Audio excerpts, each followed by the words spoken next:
అమ్మ నాయన మీద పిల్లలకు ప్రేమ, బిడ్డల మీద తల్లిదండ్రులకు ఆప్యాయత మస్తు కామని. ఆఖరికి నోరులేని మూగజీవాల మీద కూడా మస్తు మందికి ప్రేమ ఉంటది. అట్లనే అవి కూడా మనుషుల మీద పాయడం చూపిస్తుంటాయి. కానీ కిడ్నాపర్ మీద పోరని ప్రేమ అయితే ఇప్పుడే చూస్తున్నాం పొర్రి. అది కూడా తల్లితానికి ఓను అని ఆ కిడ్నాపర్ తోనే ఉంటా అని అనేది అంతా నమ్ముతలేరా? కావాలంటే చూడుర్రి. ఈ సోషల్ మీడియా చేయంగా దునియాల తీరొక్క బంధాలు తీరుల ప్రేమలు చూస్తున్నాం గానీ గిసొంటిదైతే నెవ్వర్ బిఫోర్ ఎవ్వర్ ఆఫ్టర్ పోరి. ఇగో ఈ పోరగాడి గడ్డపైన నిడిచిపెట్టి పోన నేడుస్తుండు చూసిరా. ఆయన పిల్లగా నాయననో మేనమామనో అనుకునేరు, అస్సలు కాదు. ఆ పోరని ఎత్తుకపోయిన కిడ్నాపరు. ఊరు ఇది ఎక్కడ కథ? కిడ్నాపర్ తా నుంచి పోలీసులు కాపాడి పట్టుకపోతుంటే కుషై విని పిడబోయింది అనుకోక నేను పోను ఈయనతోనే ఉంటా నేడుస్తున్నాడు. ఆయన బాబు ఇంటోళ్ళు గంతగనం సతాయిస్తున్నారు. అవన్నీ కిడ్నాపర్ తానే నిమ్మలంగా ఉంది అని అనుకుంటుండా ఏంది అని అంటే అది కాదు ముచ్చట. తను చాహరనే గీనే ఉత్తరప్రదేశ్ లో హెడ్ కానిస్టేబుల్ కొలువు చేసి అటెంక సస్పెండ్ అయిందట. అటెంక కొన్నొద్దులకు రాజస్థాన్ ఉండే పృథ్వీ అనే సంటి పోరని నెలల వయసున్నప్పుడే ఎత్తుకపోయిందట. పోలీసులకు దొరకొద్దని సెల్ ఫోన్ వాడుకుంటా ఎప్పటికప్పుడు గెటపులు మార్చుకుంటా ఊరూరు తిరుగుకుంటా తప్పించుక తిరుగుతున్నట. ఇక పిల్లాడు కనబడుకుంటా పోయినప్పుడే పిల్లగాని ఇంటోళ్ళు కంప్లైంట్ ఇచ్చే వరకలా పోలీసులు కిడ్నాప్ కేసు రాసి ఎప్పటి సందో దోలాడుతుండే వరకలా మొత్తానికి ఇప్పుడు 14 నెలల తర్వాత దొరికిందట. ఇక అరెస్ట్ చేసినాక పోలీస్ స్టేషన్ లో కేసుకపోయి పోరని వాళ్ళ అమ్మకి ఇద్దామని పోలీసులు పట్టుకపోతుంటే ఆ పిల్లగాని నేను పోను ఆయన తానే ఉంటా అని గుక్క పెట్టి ఏడిసిండు పాపం. ఇట్లా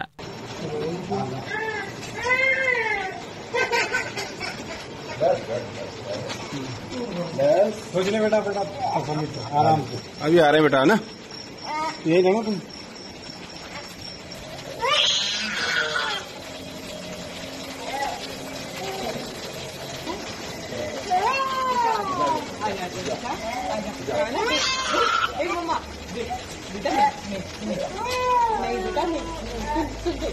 पूछो आप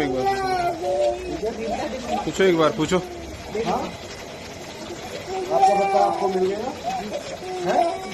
14 నెలలు ఆ పోరడు కిడ్నాపర్ తానే ఉండి పెరిగే వరకలా కన్న తల్లినే గుర్తుపట్టలే పాపం.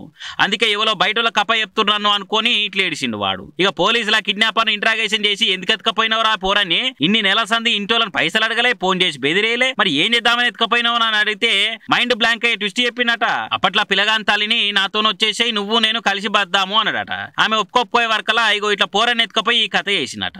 ఇదంతా తెలిసే వరకలా కాకిల కళ్ళు తిరిగినట్టు అయిందట. కానీ చూడు లోకం మీద ఎసొంటోలు మోపై ఏమేం కథలు పడుతుర్రో అని అనుకోబట్టి ఈ కిడ్నాపర్ ముచ్చట తెలిసినోళ్ళుగా.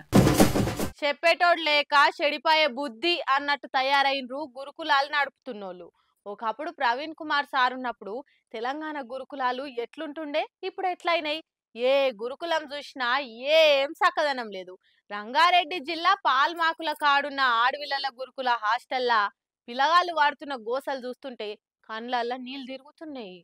ప్రవీణ్ సార్ ఏమంట బయటకు వచ్చిండో అప్పటి సంది గురుకులాల హాలైతే అంగడైపోయింది. ఎస్సీ ఎస్టీ హాస్టళ్లలో పిల్లగాలను పట్టించుకున్న పాపాన పోతలేరట. పురుగుల బువ్వ నీళ్ల కూరలతోటి పిల్లగాళ్ళు అరిగోసలు పడుతురట. ఇదికెళ్ళి ఇంకా కులం పేరుతోటి టీచర్లు తిడుతుంటే పంటి కింద బాధను భరిస్తురట. బీదల పిల్లలను అల్క తక్కువ చేసి మాట్లాడేంత బల్పు ఈ కొందరు గురుకుల టీచర్లకు ఏడికెళ్ళొచ్చింది. ప్రజల సొమ్ములు జీతంగా తీసుకుంటుంది వాళ్ళు, ప్రజలకు జీతగా లెక్క పనిచేయాలి. కానీ ఈ కులం పేరుతోటి తిట్టుడేంది? పిల్లలు చూడకుండా చెప్పలేని రాయలేని భాషల కులం పేరుతోటి బూతులు తిడుతుర్రంటే మీరు చదివిన చదువులకు అర్థం ఏంది? మీకు నౌకరు అంత భారం అయితే రాజీనామా పెట్టి ఇంట్లో కూర్చోవాలి. ఈ హాస్టల్కి ఇట్లా సమస్యలున్నాయని పెద్ద ఆఫీసర్ కదా అని జిల్లా కేజీబీవీ జీసీడీఓ ఇన్ఛార్జి సుజాత గారికి చెప్తే ఆమె ఎంత ఎటకారంగా మాట్లాడుతుందో చూడుర్రి. మీకు బడ్జెటే రాలేదు ఏం చెప్పండి? ఎందుకు రాదు మేడం బడ్జెట్? ఎందుకు రాలే? మళ్ళీ వచ్చినప్పుడు మీకు సరే మీ కేజీబీ సంగతి నేను అవసరం, వేరే కేజీబీ చెప్తున్నా. ఆ ఎస్ఓస్ పిల్లలకు ఫుడ్ పెట్టాలని నానా యాతన పడి ఆ నుంచి అప్పులు తెచ్చి ఇంట్రెస్ట్లకి పిల్లలకు పెడుతున్నారు. అమ్మా ఒంట్లో బడ్జెట్ లేకపోతే మీకు తిండి ఎవరు పెట్టాలా? ఏడు నుంచి వస్తాయి పైసలు?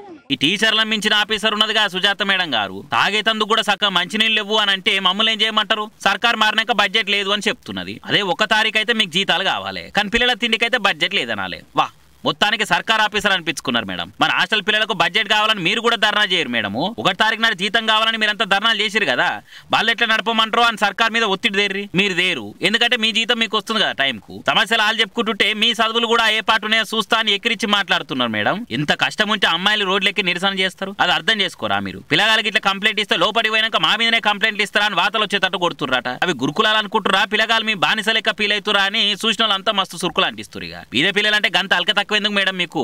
సర్కారు కూడా జర గురుకులాల మీద సీరియస్ గా నజర్ వేయాలి, లేకుంటే విద్యా వ్యవస్థని నాశనం పట్టించే తట్టున్నారు అలా పనిచేస్తున్నారు కొందరు. ప్రతిపక్షం వాళ్ళు పోయి ధర్నాలు చేసినాక స్పందించే కంటే ముందుగానే స్పందిస్తే సర్కారుకు పేరన్న నిలుస్తారు చూడు సార్లు అని అంటున్నారు గురుకులాల పరిస్థితి చూసిన వాళ్ళు.